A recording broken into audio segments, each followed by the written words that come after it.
Anjara brika entin'ny ONG Taratry ny Hoavy hanampiana ireo tanora mba hahitao zavatra vita amin'ny rafia no antony fiofanana maimaimpoana izay nokarakarainy niaraka tamin'ny PDG Nescam. Naharitra 3 andro moa io fiofanana io ary nahitana sahady ny vahasotoan'ireo tanora hioatra amin'ny fiainana. Manana tanjona izahay dia ny hanome fitana fa tsotrondro an'ilay olona betsaka eto Madagasikara dia mba hahafahan'ireo mivelatra amin'ny fiainana, ahafahany mba manana asa rehefa vita ny fiofanana.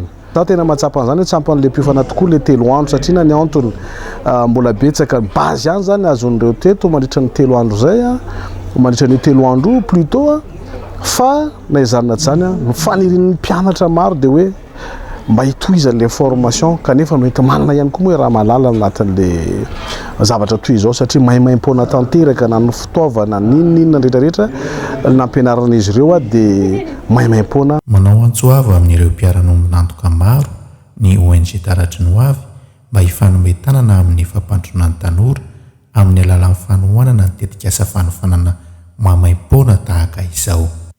Eto koa dia miangavy ho an'izay olona malala-tanana ho an'ny ireo mpiara-mombonantoka maro na vahiny na teratany mba hifanometanana ireo ho an'ity firana raha manana ity.